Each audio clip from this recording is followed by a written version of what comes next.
Em 9 de agosto de 2024, um avião modelo ATR-72 teve uma perda de controle em voo durante o procedimento de chegada para o aeroporto de Guarulhos, em São Paulo. 62 pessoas morreram nesse trágico evento e a aeronave ficou completamente destruída. Não é o primeiro registro de evento de perda de controle em voo com ATR resultando em acidentes fatais, alguns deles relacionados com a formação de gelo na aeronave em voo. Hoje, vamos conhecer a história dos acidentes de perda de controle com essa família de aeronaves e como a indústria tem agido para evitar a repetição desses eventos.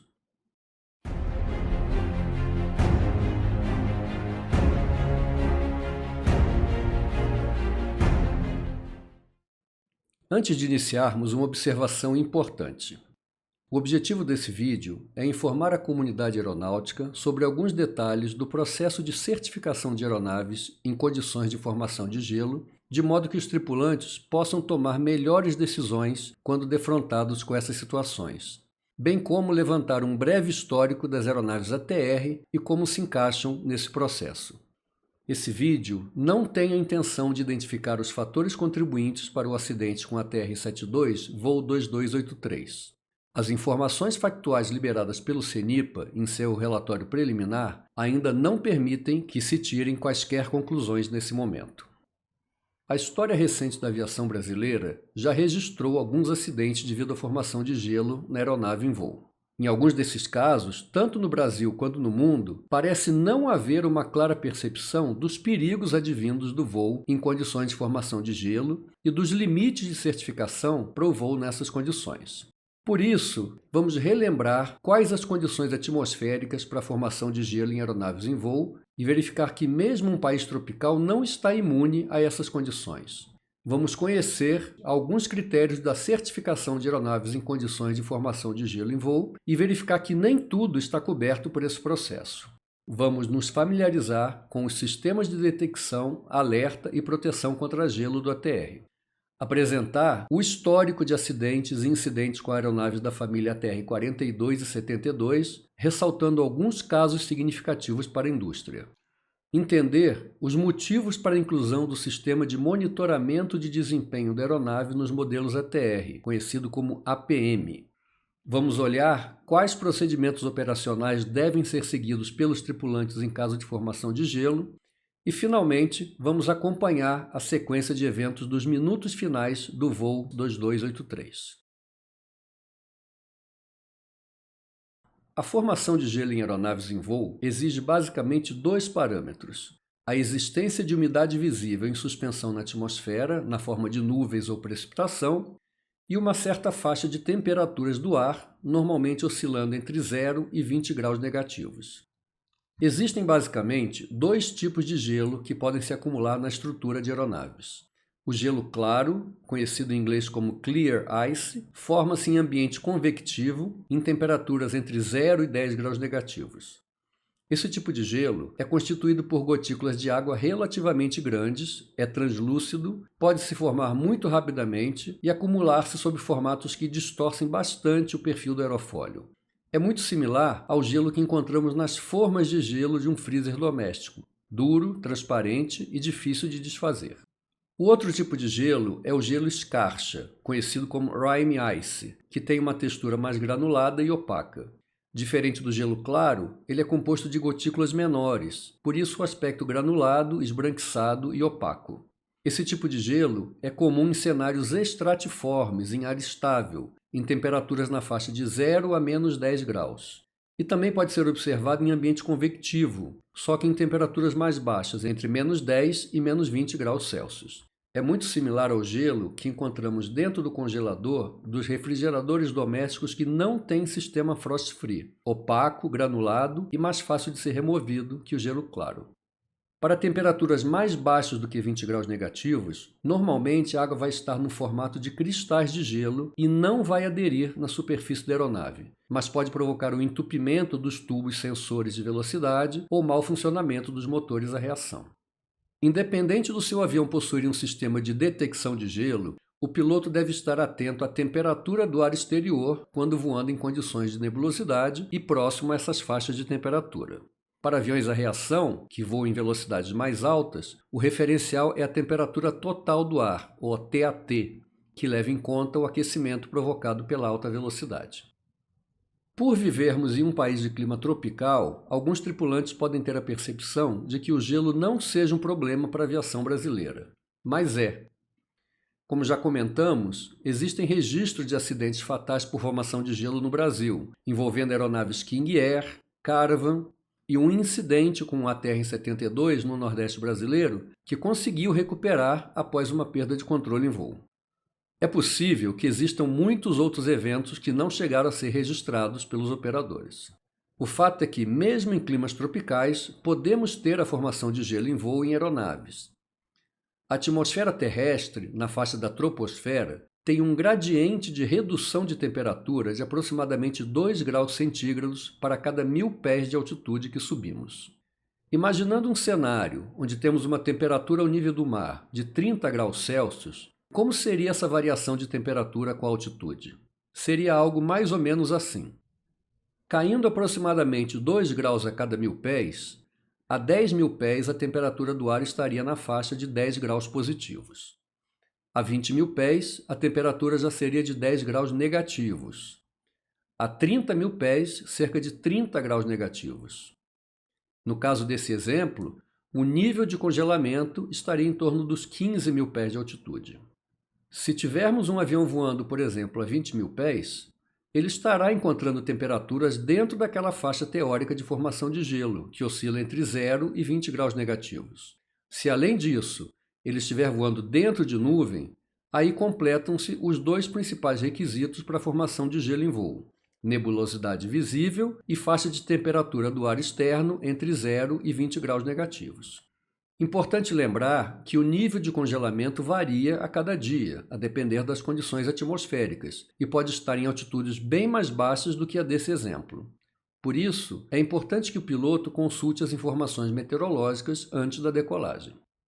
Muitas vezes, vemos pilotos se preocupando com gelo apenas no inverno, mas essa preocupação deve se estender para qualquer período do ano em que aquelas duas condições estiverem presentes. Esse gráfico mostra uma distribuição da frequência de reporte de gelo em voo feito por pilotos para o ATC no Brasil durante vários anos e analisados pelo meteorologista Fernando Gonçalves Brandão em sua dissertação de mestrado sobre formação de gelo em aeronaves. O gráfico evidencia que não existe uma correlação direta da frequência de reportes com a estação do ano. Vemos períodos com maior ocorrência de reporte de pilotos para o ATC sobre gelo em voo nos meses de setembro, outubro e novembro. Assim sendo, os pilotos devem estar atentos para as condições de formação de gelo em voo, independente da estação do ano ou da temperatura no solo. O gelo traz vários perigos para a operação de aeronaves. O acúmulo de gelo nas asas, por exemplo, modifica o perfil do aerofólio e o seu fluxo de ar. Com isso, a capacidade de produzir sustentação diminui. O aerofólio modificado pelo gelo também vai estolar com ângulo de ataque menor, ou seja, com velocidades maiores. E isso pode acontecer antes mesmo que o sistema de alarme de stall da aeronave forneça algum aviso para o piloto. Aeronaves como o ATR antecipam o aviso de stall em condições de gelo, proporcionando mais proteção. Porém, nem todas as aeronaves têm essa função ou mesmo não conseguem prever qual a severidade do gelo encontrado, podendo resultar em um stall sem aviso. Uma aeronave em voo nivelado e estabilizado encontra-se em uma condição de equilíbrio em que o arrasto total é compensado igualmente pela tração dos motores. No caso de acúmulo de gelo na estrutura, nas asas e fuselagem, o arrasto aumenta e pode ser tal que a aeronave não tenha potência suficiente para impedir uma perda de velocidade. Velocidades de voo mais baixas aumentam o ângulo de ataque, aumentam o arrasto induzido e mudam a forma como a asa vai coletar gelo, aumentando o acúmulo de gelo e degradando ainda mais a situação. A formação de gelo, portanto, implica em um aumento no arrasto aerodinâmico, aumento do peso total da aeronave pelo acúmulo de gelo em áreas não protegidas, diminuição da sustentação total e diminuição do ângulo de ataque em que ocorre o stall. Repetindo, dependendo da severidade do acúmulo de gelo no aerofólio, isso pode levar à ocorrência de stall em velocidades mais altas que o normal e sem qualquer aviso do sistema de proteção. A resposta da tripulação às condições de formação de gelo depende da severidade do fenômeno. Em linhas gerais, deve haver o acionamento dos sistemas de proteção contra gelo conforme o manual do fabricante. Caso a aeronave comece a apresentar queda de desempenho por acúmulo de gelo, a tripulação deve preocupar-se em ajustar a potência para manter a velocidade. E se mesmo assim houver perda continuada de velocidade, a tripulação deve optar por sair rapidamente das condições de gelo, afastando-se da nebulosidade ou procurando uma altitude fora da faixa de temperatura de formação de gelo. Aviões categoria transporte são certificados para voar em condições conhecidas de gelo. Estar certificado para voar em condições de gelo não significa ser à prova de gelo. Estes aviões foram certificados para voar dentro de condições específicas previstas nos regulamentos de certificação. É importante falarmos sobre isso para que os pilotos tenham conhecimento das condições em que estão ou não protegidos. Os regulamentos de certificação de aeronaves categoria transporte, CFR Parte 25 do FAA, ou o equivalente brasileiro RBAC 25, no seu apêndice C, estabelece os parâmetros de certificação para ensaios de voo em condições reais de gelo. Os parâmetros incluem temperatura do ar exterior, diâmetro da gotícula de água em suspensão, medida em microns, e o conteúdo de água líquida em uma massa de nuvem, expressa em gramas por metro cúbico. Existem 2 envelopes de voo em condição de gelo que um avião deve demonstrar para receber sua certificação. Um que é chamado de gelo máximo contínuo, condições típicas de nuvem-stratos, e outro para condições máximas intermitentes, correspondente ao gelo típico associado a nuvens-cúmulos. Esses envelopes começaram a ser adotados nas certificações de aeronaves a partir de 1964.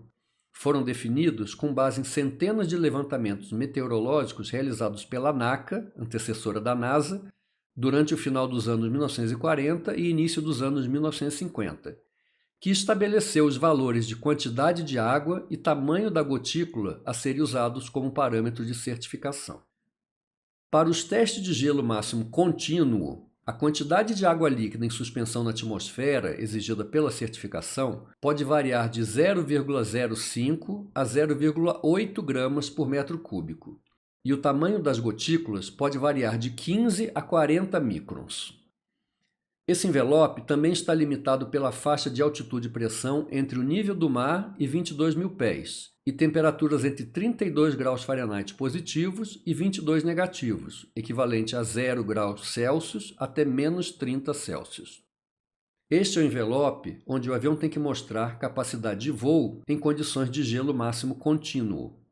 Para o envelope de gelo máximo intermitente, em nuvens cúmulos, o tamanho das gotículas pode variar de 15 a 50 microns, enquanto a quantidade de água líquida pode chegar a 3 gramas por metro cúbico, quase 4 vezes mais do que em condição contínua. Essa imagem mostra a dimensão aproximada das gotículas em comparação com a ponta de um lápis. Para condições de gelo contínuas, gotículas em suspensão na atmosfera com diâmetro médio de até 40 microns. Para condições intermitentes, gotículas de até 50 microns. Mas aqui está algo mais interessante. Os 2 retângulos vermelhos nos gráficos mostram que o tempo de duração que a aeronave precisa ficar exposta a essas condições são dimensionados para corresponder a distâncias com duração de voo equivalente a 17,4 milhas náuticas nos testes de gelo contínuo, em nuvens-stratos, e apenas 2,6 milhas náuticas nos testes intermitentes, com nuvens tipo cúmulos, o que não significa um longo tempo exposto a essas condições. Até o ano de 2014, a certificação de aeronaves categoria transporte para condições de gelo considerava o voo dentro dessas condições especificadas, com gotículas não maiores do que 50 microns, com o sistema de proteção contra gelo em funcionamento e admitindo estar havendo acúmulo constante de gelo nas partes não protegidas da aeronave. Apenas como curiosidade, em 2008 eu tive a oportunidade de participar da campanha de ensaios em voo em condições de gelo natural com o Embraer Phenom 100, que foi realizado nos Estados Unidos. Um protótipo do Phenom 100 foi equipado com uma sonda com capacidade de medir o tamanho médio das gotículas em suspensão na atmosfera e a quantidade de água líquida nas nuvens, em gramas por metro cúbico.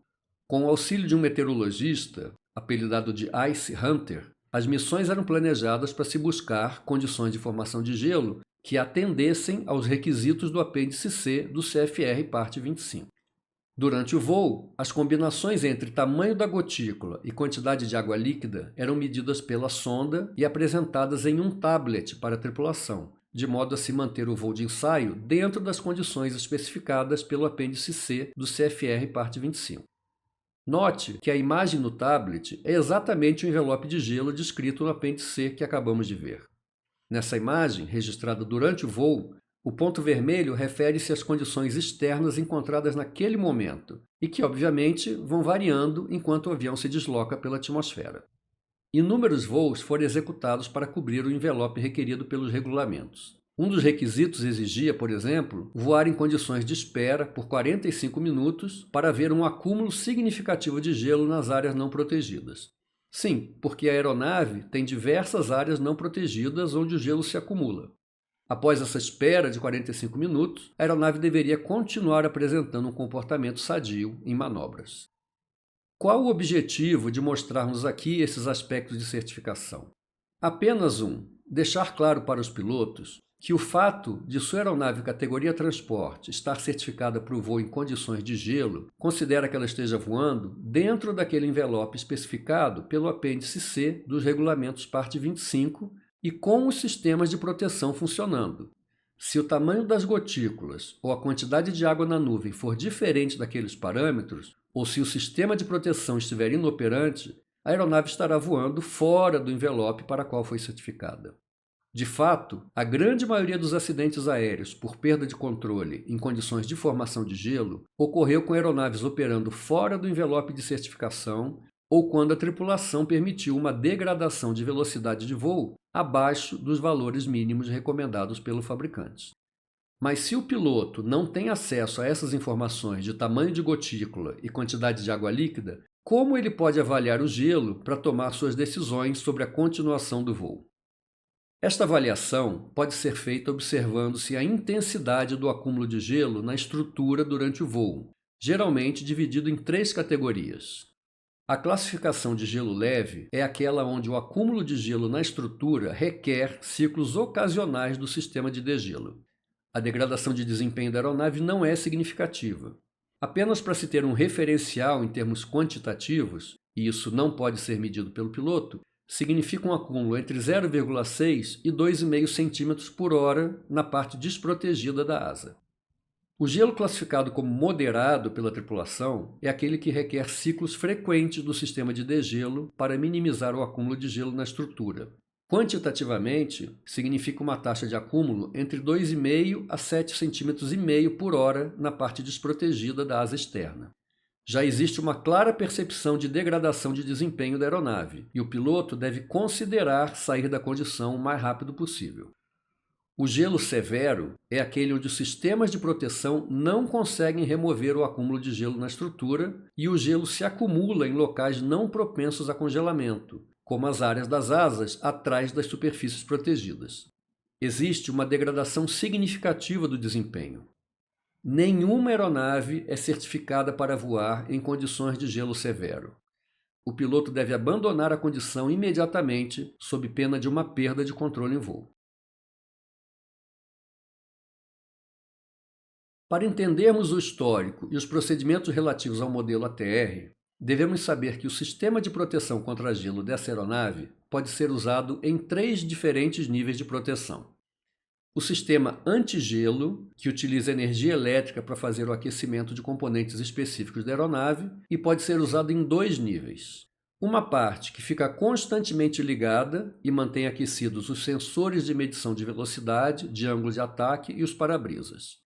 E um segundo nível de proteção que deve ser acionado quando se encontra condições de formação de gelo e mantém aquecidos o detector elétrico de gelo, as pás das hélices e as extremidades dos ailerons e profundores, conhecidos como horns. O terceiro nível de proteção consiste em um sistema pneumático de degelo, que usa ar sangrado dos motores para inflar bolsas de ar nos bordos de ataque das asas, nos estabilizadores horizontais e nas entradas de ar dos motores. Ao inflar essas bolsas, chamadas de boot, o sistema desprende o gelo que eventualmente tenha se acumulado nesses componentes da aeronave e que poderiam afetar criticamente o seu desempenho. Aviões a jato usam ar sangrado no motor para fazer o aquecimento contínuo dos bordos de ataque das asas, estabilizadores e entrada de ar dos motores, evitando desde o início a formação de gelo. Por isso são chamados de anti-gelo.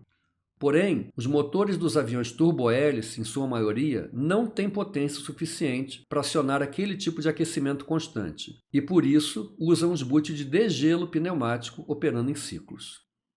Para a tripulação de um ATR, o painel de acionamento do sistema de proteção de gelo fica na parte superior da cabine de comando. Esse painel é dividido em 3 seções conforme os níveis de proteção disponíveis. O nível 1 comanda o aquecimento de sensores e do para-brisa e fica permanentemente ligado desde o início do voo.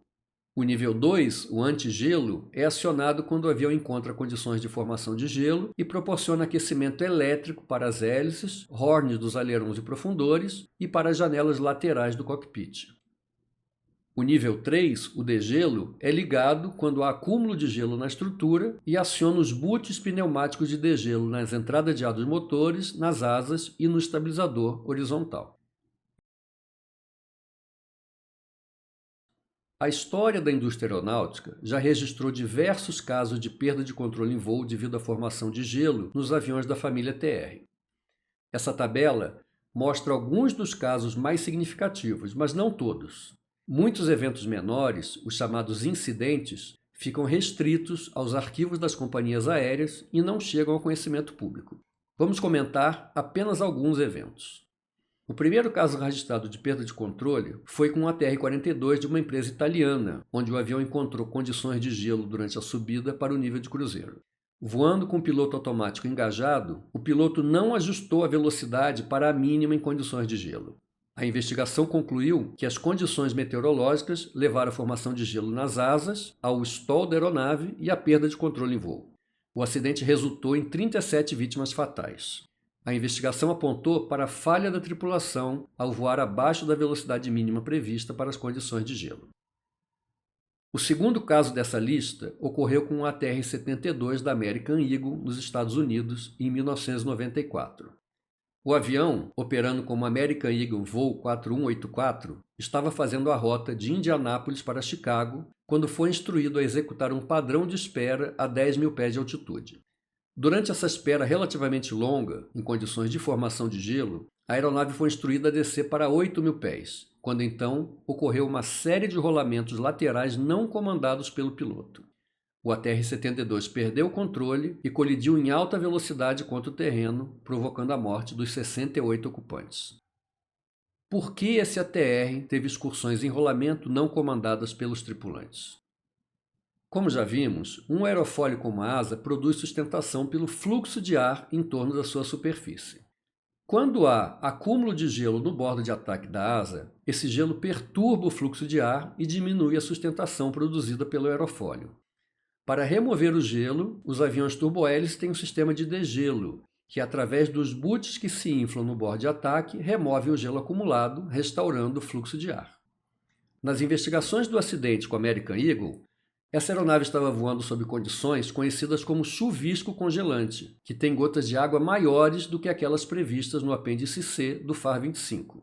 Isso resulta em um comportamento diferente. Quando essas gotas superfrias, ainda na forma líquida, encontram o bordo de ataque das asas, elas não se congelam imediatamente. Ao contrário, elas escorrem ao longo da parte superior e inferior das asas e vão se congelar atrás do boot de degelo e podem formar uma barreira ao fluxo de ar com efeitos mais prejudiciais do que o gelo que se acumularia apenas no bordo de ataque. Quando o sistema de degelo é acionado, ele consegue remover apenas o gelo que está no bordo de ataque.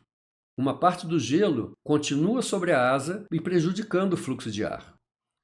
Isso cria uma zona de baixa pressão na região do extradorso próximo ao bordo de fuga, com força suficiente para sugar o aileron para cima sem comandamento pelo piloto. Essa deflexão do aileron, provocada pela zona de baixa pressão, que foi formada pelo gelo que se depositou atrás do limite do boot de degelo, foi identificada como a causa do acidente com a TR da American Eagle. O aileron defletiu com grande força a revelia do piloto, que não conseguiu contrariar essa situação. Depois de vários testes de formação de gelo em voo, uma das soluções foi aumentar a extensão da área coberta pelos boots de degelo. Com isso, haveria capacidade de quebrar o gelo que se formava no extradorso, à frente dos ailerons, prevenindo eventos similares. As condições meteorológicas chamadas chuvisco congelante e chuva congelante apresentavam gotas de água muito maiores do que aquelas previstas no envelope de certificação do apêndice C e nunca tinham sido ensaiadas. Ficaram conhecidas como Supercooled Large Drops, SLD, de gotas grandes superfrias.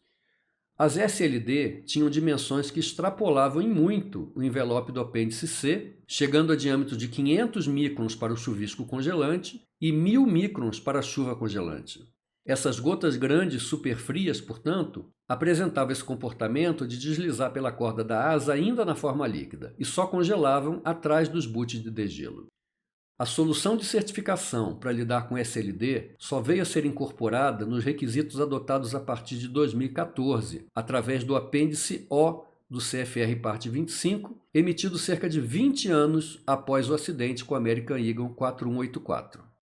Mas os ATR continuaram a apresentar casos de perda de controle em voo por causa de gelo, como o Transásia voo 791, que se acidentou em Taiwan em 2002, quando a tripulação permitiu uma diminuição da velocidade em condições de formação de gelo. Muitos outros incidentes similares também aconteceram, embora sem consequências graves, mas deviam servir como um alerta sobre o comportamento da aeronave e o treinamento das tripulações para lidar com essas condições. Em novembro de 2010, outro acidente relacionado com gelo ocorreu com uma TR-72, dessa vez em Cuba, resultando em 68 vítimas fatais. O relatório de investigação não foi divulgado pela autoridade aeronáutica daquele país, mas uma cópia da animação com dados do FDR e CVR circulou na internet e permitiu uma boa ideia do que pode ter ocorrido. O ATR-72, operado pela Aero Caribbean como voo 883, decolou e iniciou sua ascensão para o nível de voo 180. Depois, a tripulação solicitou subida para o nível 200. Durante a subida, a aeronave começou a encontrar temperaturas negativas e o aviso de gelo apareceu no painel. A tripulação acionou o sistema de proteção contra gelo e solicitou descida para o nível 160. Porém, o controle de tráfego aéreo reportou um tráfego em sentido contrário a 30 milhas de distância. Após algum atraso, voando ainda sob condições de gelo, a tripulação aceitou uma vetoração para desviar do tráfego abaixo e iniciou a descida. O resultado do voo está mostrado na animação a seguir.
Señorita, estamos solicitando la nivel 160 por entrenamiento.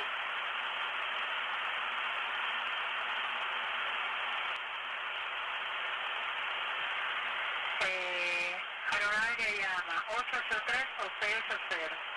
El 883, solicitándole 160 por aislamiento a momento. Sí, señor. Le refiere, tiene un tráfico a las 12 de su posición, distancia 30 millas. Sentido contrario, si desea tomar vectores. Correcto, unos vectores, por favor. Vire de derecha rumbo 330. 330 por la derecha y para 1602. Correcto, aviota 680, vire de derecha rumbo 150. Derecha 150, la aviota 680.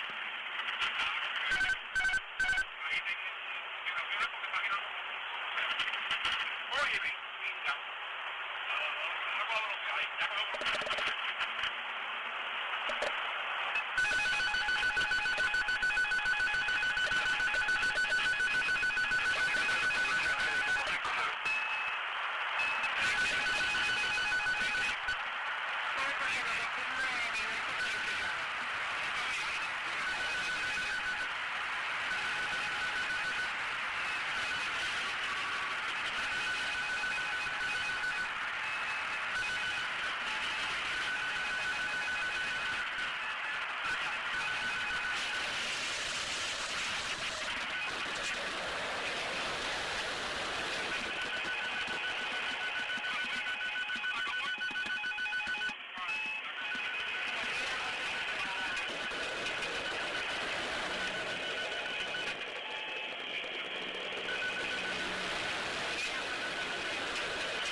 O vídeo do voo 883 mostrou uma brusca perda de controle, seguida de uma entrada em parafuso com 0 velocidade horizontal.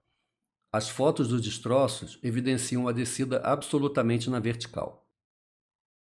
Magnar Nordahl, um piloto e instrutor de voo norueguês, especialista na operação do ATR, atribui esse comportamento provavelmente ao perfil de asa usado no modelo, altamente eficiente aerodinamicamente, mas com comportamento abrupto no stall.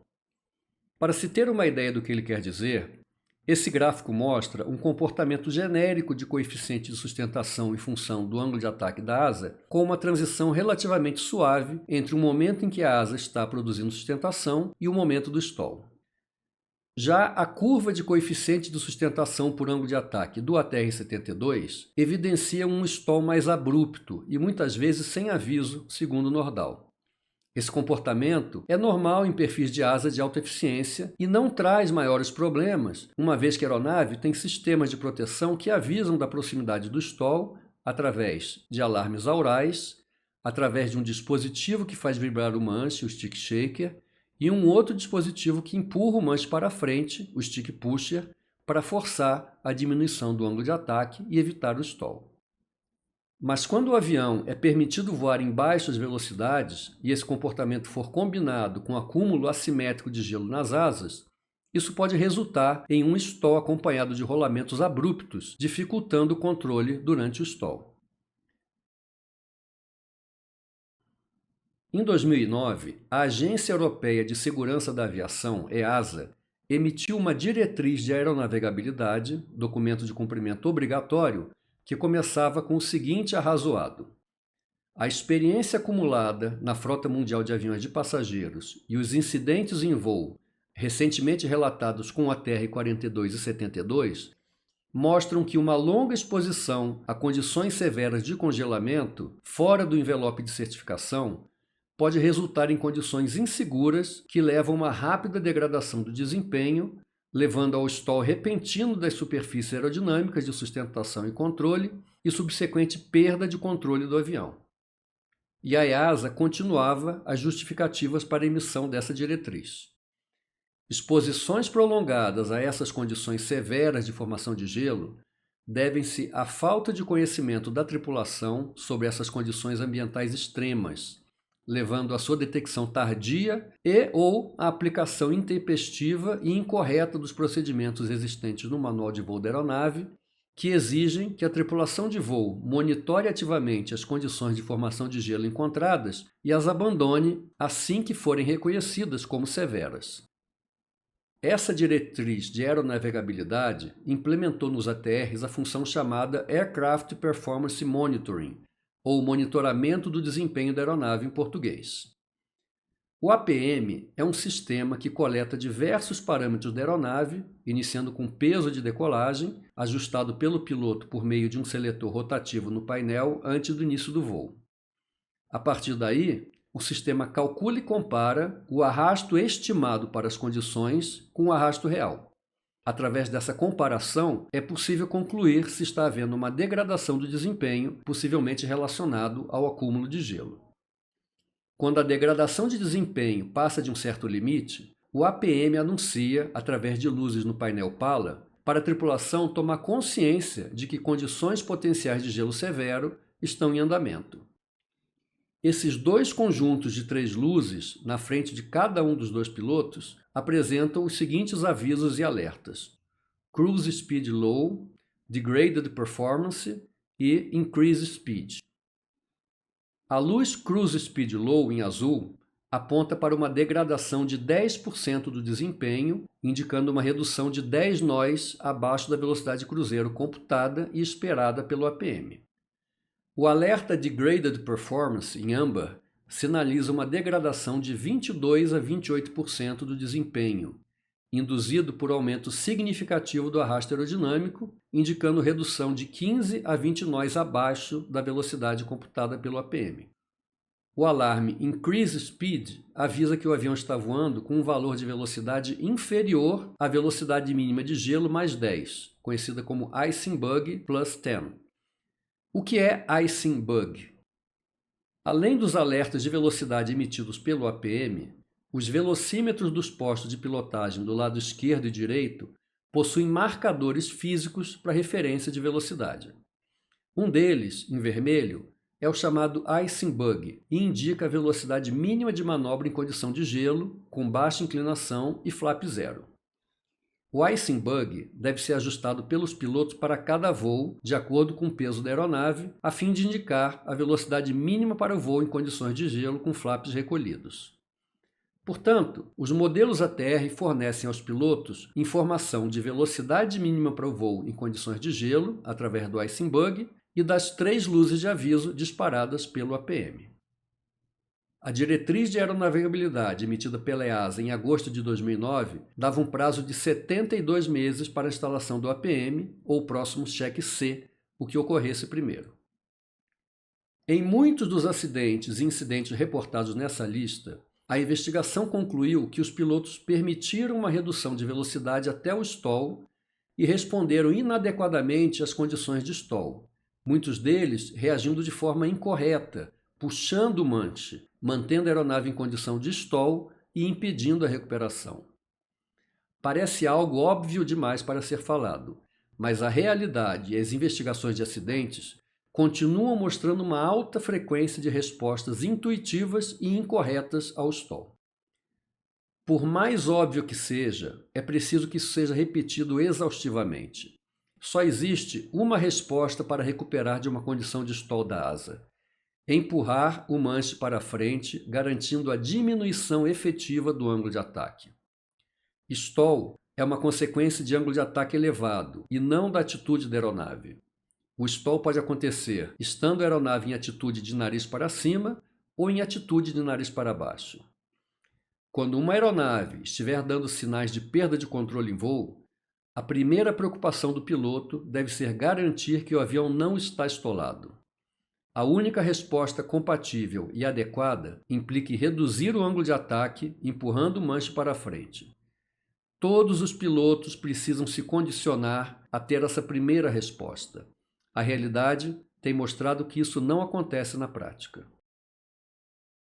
Quanto à ocorrência de parafusos, como nos casos com Air Caribbean 883 e o VoePass 2283, devemos lembrar que existem duas condições para uma aeronave entrar nessa situação: stall de pelo menos uma das asas em um momento de guinada. Nenhum avião de transporte é certificado para recuperar de parafusos. É provável que nem os fabricantes tenham dados sobre essa condição normal. A prevenção é feita evitando a entrada em stall por meio de alertas aurais, dos avisos de vibração no manche e dos sistemas que empurram o manche para frente para diminuir o ângulo de ataque. Infelizmente, em alguns dos eventos de proximidade do stall com ATR, os pilotos reagiram contrariando o sistema de proteção e prolongando a situação de perda de controle. Os manuais operacionais do ATR apresentam procedimentos para a tripulação para os casos de encontro com condições de gelo e avisos do APM. No caso de condições de gelo, os procedimentos são: velocidade indicada mantenha acima do icing bug, sistema anti-icing ligado e acúmulo de gelo monitore. Quando for observado ou detectado acúmulo de gelo, sistema de degelo ligado. Se houver qualquer indicação de gelo severo, procedimento de gelo severo aplicar. Gelo severo é apresentado como um procedimento de emergência no manual da TR e aponta a execução dos seguintes passos: velocidade indicada, icing bug mais 30 nós, gerenciamento de potência, ajustar para tração máxima contínua, manete de potência, ajustar, manete de condição e hélice 100% override. Estes 4 primeiros passos, envoltos no manual por um retângulo, indicam procedimentos que devem ser executados de memória pela tripulação. Na sequência, com o uso do checklist, deve-se: descida iniciar, altitude mínima em rota checar, piloto automático desengajar. E o manual alerta para o piloto segurar firmemente o manche antes de comandar a desconexão do piloto automático, a fim de evitar qualquer movimento inesperado no manche. Se não for possível manter a velocidade de icing bug mais 30 com flap zero, o procedimento deve ser abandonar a condição de formação de gelo.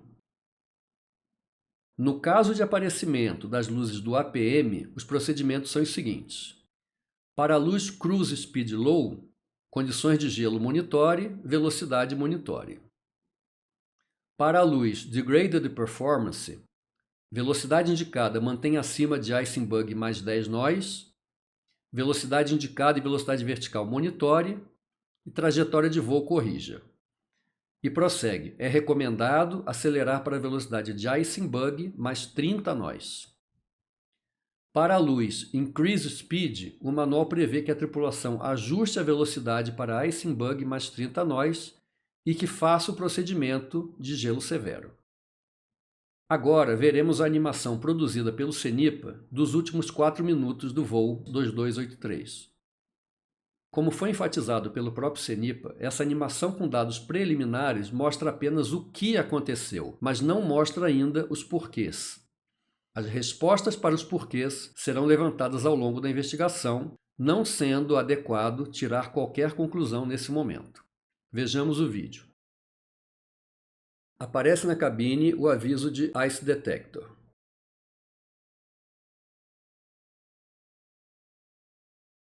O airframe de icing é ligado.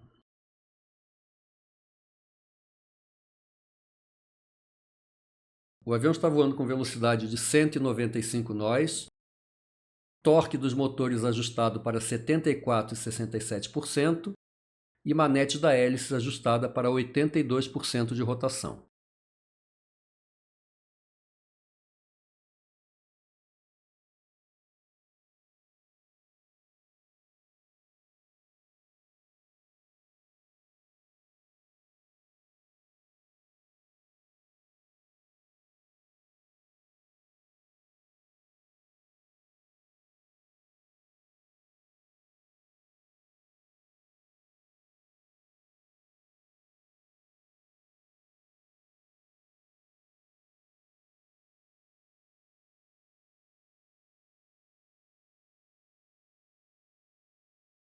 Com 191 nós de velocidade, aparece o alerta Cruise Speed Low.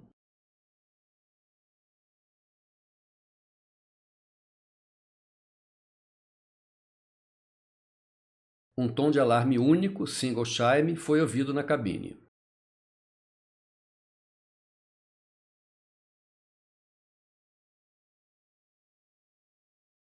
O airframe de icing, o nível 3 de degelo, foi desligado.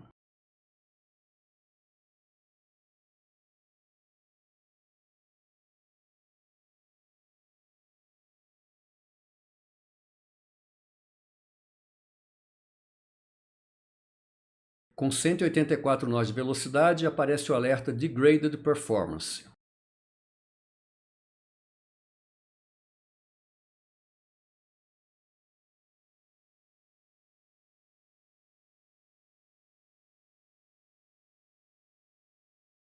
A velocidade continua caindo e está agora com 181 nós.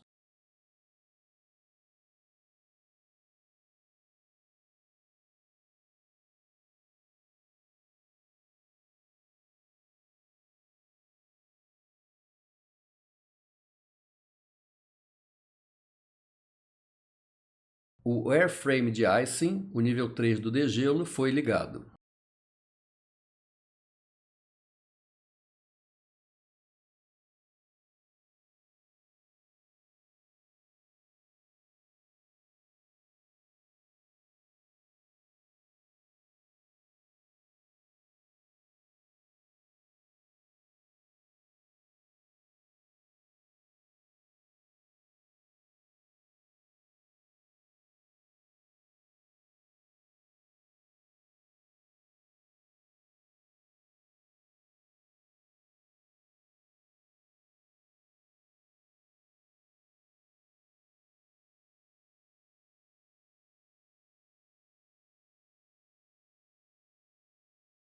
Com 169 nós de velocidade, o alerta Increase Speed foi exibido.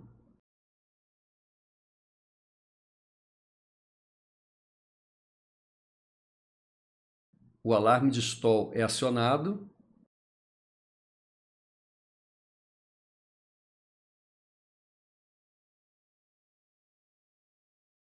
A aeronave entra em uma curva descendente à direita e depois reverte para uma condição de parafuso à esquerda.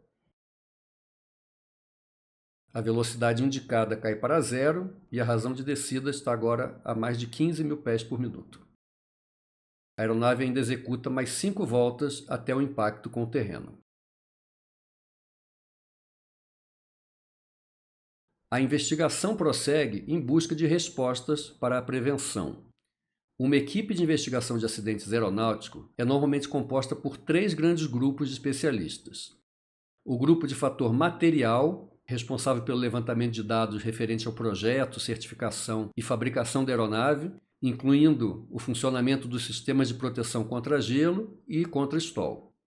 O grupo de fator operacional, responsável pelos aspectos do desempenho do ser humano na execução da atividade, como pilotos, técnicos de manutenção e controladores de tráfego aéreo. Esse grupo também pesquisa a qualidade do treinamento, dos serviços de manutenção, do controle de tráfego aéreo, os aspectos de meteorologia e infraestrutura aeronáutica. O terceiro grupo, de fator humano, levanta os dados dos indivíduos nos seus aspectos fisiológico e psicológico, assim como as estruturas organizacionais e sua influência nos comportamentos individuais. Se há algo de bom a ser tirado de um acidente aeronáutico, são recomendações de segurança de voo para evitar que esse tipo de tragédia volte a se repetir. Só assim, esse trabalho terá sentido. Meus sentimentos a todos os familiares e amigos das vítimas dessa tragédia.